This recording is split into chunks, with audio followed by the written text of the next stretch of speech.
जय श्री राम। आप सभी को विजयादशमी की हार्दिक शुभकामनाएं। आज की इस वीडियो में हम आपको विजयादशमी की पौराणिक कथा सुनाने वाले हैं। बुराई पर अच्छाई की जीत और असत्य पर सत्य की जीत का ये उत्सव होता है, विजयादशमी का उत्सव। और इस दिन माँ कात्यायनी दुर्गा ने देवताओं के अनुरोध पर महिषासुर नाम के दैत्य का वध किया था।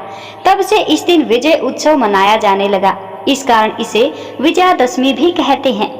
विजया माता का ही एक नाम है और यह पर्व प्रभु श्री राम के काल में भी मनाया जाता था और भगवान श्री कृष्ण के काल में भी।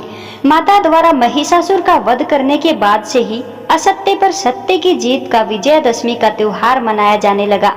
श्री वाल्मीकि रामायण के अनुसार भगवान श्री राम ने ऋषि मुख पर्वत पर आश्विन प्रतिपदा से नवमी तक आदि शक्ति की उपासना की थी। इसके बाद भगवान श्री राम इसी दिन किष्किंधा से लंका के लिए रवाना हुए थे। यह भी माना जाता है कि रावण के वध के कारण ही दशहरे का पर्व मनाया जाता है। भगवान श्री राम ने 10वीं तिथि को ही रावण का वध किया था। श्री राम ने रावण का वध करने से पहले नीलकंठ पक्षी को देखा था और नीलकंठ पक्षी को शिवजी का रूप माना जाता है। इसलिए दशहरे के दिन नीलकंठ पक्षी को देखना बहुत ही शुभ होता है।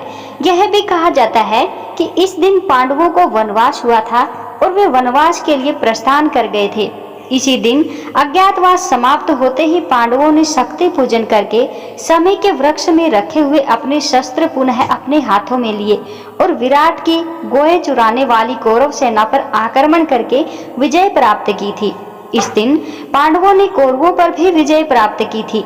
यह भी कहा जाता है कि इसी दिन भगवान शिव की पत्नी देवी सती अपने पिता दक्ष के यज्ञ की अग्नि में समा गई थी। माना जाता है कि दशहरे के दिन कुबेर ने राजा रघु को स्वर्ण मुद्रा देते हुए शमी की पत्तियों को सोने का बना दिया था। तभी से शमी को सोना देने वाला पेड़ भी माना जाता है। यह भी कहा जाता है कि एक ब्राह्मण ने एक राजा से दक्षिणा में 1 लाख स्वर्ण मुद्राएं मांग ली थी, तो चिंतित राजा ने 1 दिन का समय मांगा। राजा को स्वप्न में भगवान ने दर्शन देकर कहा कि तुम शमी के पत्ते लेकर आओ, मैं उसे स्वर्ण मुद्रा में बदल दूंगा। यह स्वप्न देखने के बाद राजा की नींद खुल गई और उसने उठकर शमी के पत्ते लाने के लिए अपने सेवकों को साथ में लिया और फिर सुबह तक शमी के बहुत सारे पत्ते एकत्रित कर लिए। तभी दिव्य चमत्कार हुआ और सारे के सारे शमी के पत्ते स्वर्ण में बदल गए। तभी से इस दिन शमी के पेड़ की पूजा का प्रचलन भी आरंभ हो गया। विजयदशमी के दिन मुख्य रूप से रावण के पुतले का दहन किया जाता है।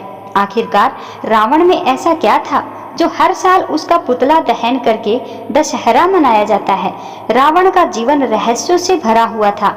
एक तरफ तो उसके परम शिव भक्त होने की बात कही जाती है और उसे प्रकांड विद्वान ब्राह्मण माना जाता है। दूसरी तरफ हर साल दशहरे पर उसका पुतला फूंका जाता है। आखिर रावण का चरित्र एक विद्वान ब्राह्मण होने के बाद भी इतना दूषित कैसे हो गया कि लोग उसे घृणा भरी नजरों से देखते हैं और हर साल उसका पुतला जलाकर के दशहरे का त्योहार मनाते हैं। तो प्रिय भक्तगणों, आज विजयदशमी के शुभ अवसर पर आप इस कथा को भी सुनेंगे। उससे पहले सुनिए भगवान श्री राम और एक बुढ़िया की कहानी। जब भगवान श्री राम ने एक बुढ़िया पर कृपा करी तब कैसे उसका जीवन बदल गया, यह आज की सुंदर कहानी के माध्यम से आप जानेंगे। इसलिए आप सभी से अनुरोध है कि आज की इन कथाओं को आप पूरा सुन करके कमेंट बॉक्स में जय श्री राम ओम नमः शिवाय लिख करके, और अगर आपको कथाएं अच्छी लगे तो वीडियो को लाइक जरूर कीजिएगा। प्राचीन कथा के अनुसार भगवान श्री राम, माता सीता और भगवान लक्ष्मण जी वनवास को जा रहे थे। उस समय भगवान श्री राम ने थोड़ी देर विश्राम करने का निश्चय किया। तब जहाँ पर भगवान श्री राम विश्राम कर रहे थे वहीं पास में एक बुढ़िया भी रहती थी। भगवान श्री राम, लक्ष्मण जी और सीता माता जी उस बुढ़िया के घर गए। उस समय बुढ़िया सूत काट रही थी। बुढ़िया ने श्री राम, लक्ष्मण जी और माता सीता का आदर पूर्वक स्वागत किया और उन्हें स्नान ध्यान करवा करके भोजन करने के लिए कहा। तो भगवान श्री राम कहने लगे कि हे माता, मेरा हंस भी तो बहुत भूखा है, इसके लिए पहले मोती ला दो, बाद में मैं भोजन करूंगा। यह सुनकर बुढ़िया माता तो बहुत ही परेशान हो गई, लेकिन बुढ़िया माता अपने घर आए हुए मेहमानों का निरादर नहीं करना चाहती थी। इस वजह से वह दौड़ते दौड़ते अपने नगर के राजा के पास गई और उससे उधार में मोती देने को कहा। बुढ़िया की हैसियत नहीं थी कि राजा को मोती लौटा सके, लेकिन फिर भी बुढ़िया पर तरस खाकर राजा ने उसे मोती दे दिया। बुढ़िया बड़ी खुश हुई और दौड़ते हुए वह घर पहुंची और उस मोती को लाकर उसने भगवान श्री राम के हंस को खिला दिया। हंस को खाना खिलाने के बाद बुढ़िया ने भगवान श्री राम को भी भोजन कराया। भोजन करने के बाद भगवान श्री राम जाते समय बुढ़िया के आंगन में एक मोती का पेड़ लगा दिए। जब पेड़ बड़ा हो गया तो उसमें बहुत सारे मोती लगने लगे, लेकिन बुढ़िया को तो इन मोतियों के बारे में कुछ भी नहीं पता था। और जब उधर पेड़ से मोती गिरते तो उसकी पड़ोसन आकर उन्हें उठाकर ले जाया करती। एक दिन की बात है, बुढ़िया उसी पेड़ के नीचे बैठकर सूत काट रही थी। तभी पेड़ से मोती गिरा। बुढ़िया ने तुरंत वह मोती उठा लिया और उसे राजा के पास ले गई। बुढ़िया के पास इतने सारे मोती देखकर राजा को हैरानी हुई। राजा ने बुढ़िया से पूछा कि तुम्हारे पास इतने मोती कहाँ से आए? तब बुढ़िया ने राजा को बताया कि उसके आंगन में एक मोती का पेड़ है। यह सुनकर राजा ने तुरंत उस पेड़ को अपने आंगन में लगवा दिया। लेकिन भगवान श्री राम की कृपा से राजा के आंगन में लगे हुए मोती के पेड़ में मोती के बजाय अब कांटे लगने लगे। और एक दिन उसी पेड़ का एक कांटा रानी के पैर में चुभ गया। रानी के पैर में कांटा चुभने के बाद उसे बहुत पीड़ा हुई। वह चिल्लाते चिल्लाते राजा के पास गई। यह देखकर राजा ने उस पेड़ को फिर से बुढ़िया के आंगन में लगवा दिया। भगवान श्री राम की कृपा से पेड़ में फिर से मोती लगने लगे। अब जब जब पेड़ से मोती गिरते, बुढ़िया उन्हें उठाकर प्रभु के प्रसाद के रूप में सभी को बांट दिया करती थी। तो प्रिय भक्तगणों, इस तरह से भगवान श्री राम ने उस बुढ़िया पर कृपा की। इस कहानी को कहते, सुनते और हुंकारा भरने वाले सभी भक्तों पर हे प्रभु श्री राम, आप वैसे ही कृपा करना जैसे आपने उस बुढ़िया माई पर करी। प्रेम से बोलिए मर्यादा पुरुषोत्तम भगवान श्री राम की जय हो। श्री वाल्मीकि रामायण में बताया गया है कि रावण पुलत्स्य मुनि के पुत्र महर्षि विश्रवा और राक्षसी कैकसी का पुत्र था। रावण के जन्म की कहानी आरंभ होती है समुद्र मंथन से। समुद्र मंथन से निकलने वाले अमृत को पीकर जब देवतागण राक्षस से अधिक शक्तिशाली हो गए और हर युद्ध में उन्हें पराजित करने लगे, तो राक्षसों को चिंता होने लगी कि इस तरह तो उनके समूचे कुल का नाश हो जाएगा और राक्षसों के साम्राज्य का अंत हो जाएगा। तब सर्वसम्मति से राक्षसों के बीच में इस बात पर सहमति बनी कि राक्षसों की पुत्री ऐसे शक्तिशाली पुरुष को जन्म दे जो ब्राह्मण भी हो और राक्षसों के कहने पर देवताओं के साथ युद्ध करके उन्हें हरा भी सके। मन में यही विचार लिए राक्षस राज सुमाली अपनी पुत्री कैकसी के पास पहुंचा और उससे कहा, पुत्री, अब तुम विवाह योग्य हो चुकी हो और मेरे भय के कारण कोई सुयोग्य तुम्हारा हाथ मांगने मेरे पास नहीं आता। इसलिए मैं चाहता हूँ कि तुम राक्षस वंश के कल्याण के लिए महापराक्रमी ऋषि विश्रवा से विवाह करो तथा एक तेजस्वी और पराक्रमी बालक को जन्म दो। फिर क्या था, कैकसी ने अपने कर्तव्य का पालन किया।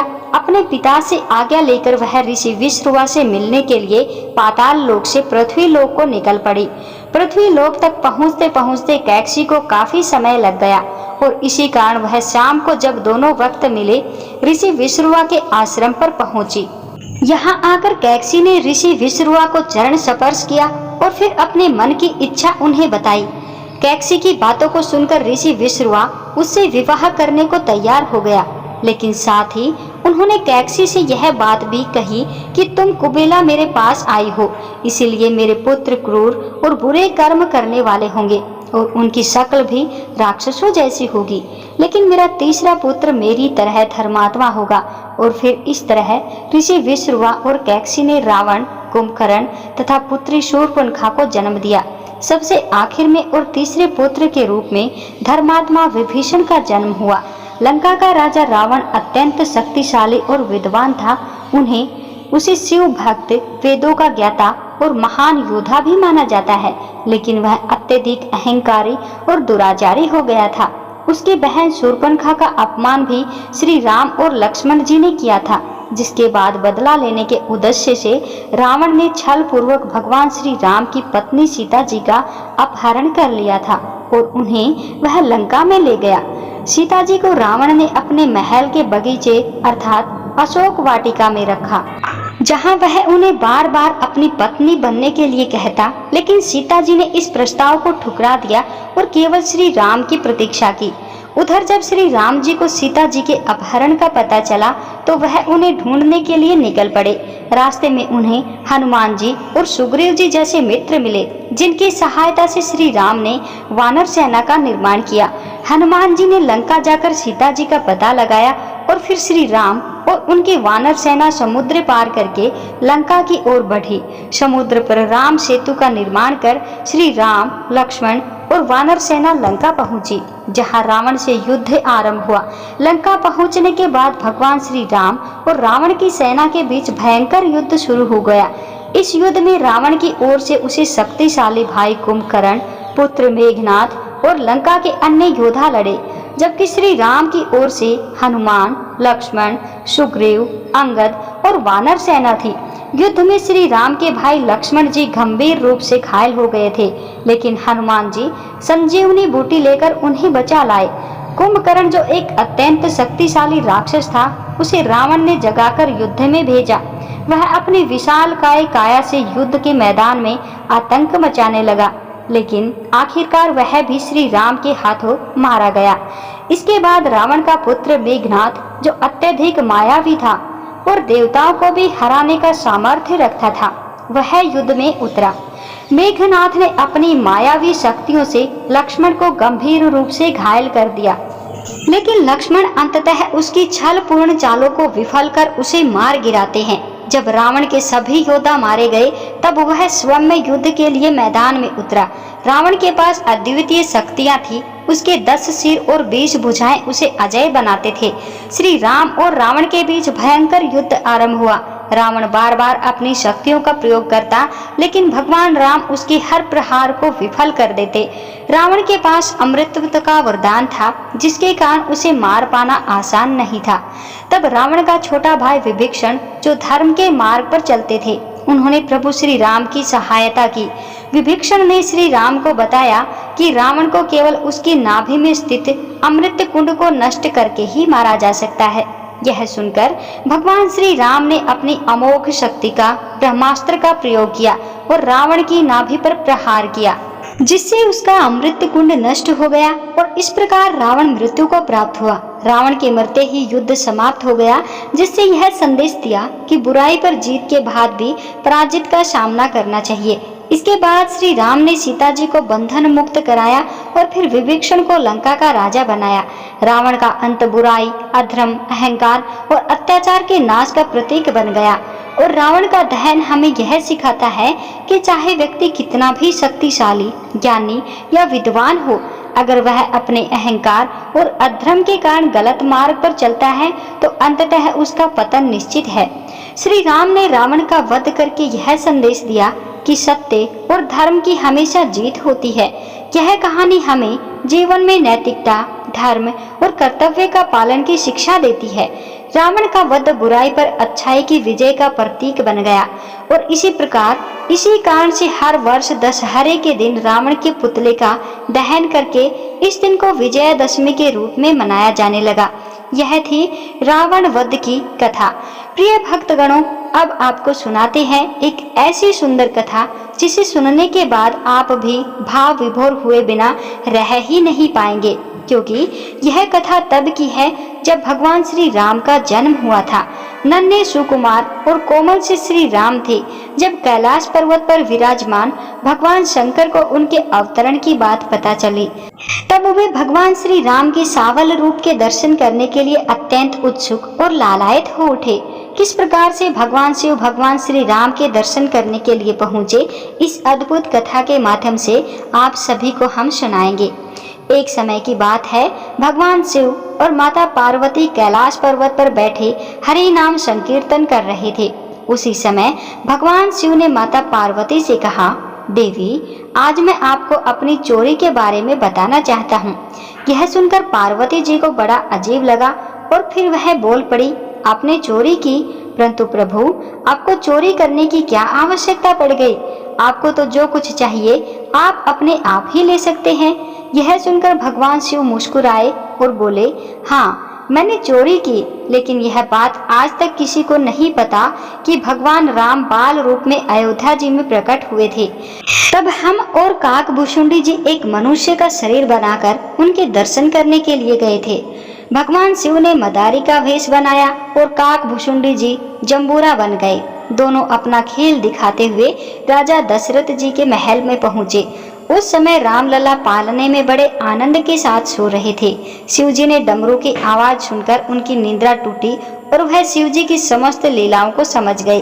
तब भगवान राम ने भगवान शिव से विनोद करने के लिए डमरू का शोर सुनकर जोर जोर से रोना शुरू कर दिया, जिसे देखकर कौशल्या जी ने सिपाहियों से कहकर मदारी जंबूरे के रूप में आए शिव जी और काकभूषुंडी जी को महल से दूर भगा दिया। रात का समय हो गया था। वे दोनों अब तक रामलला के दर्शन करने के लिए प्रतीक्षा कर रहे थे। अब तो दोनों सूर्य जी के घाट पर आ गए। तब काकभूषुंडी जी ने भगवान शिव की से आगे की योजना पूछी। काकभूषुंडी जी ने कहा, महादेव कहिए, अब की बार तो हम असफल हो गए।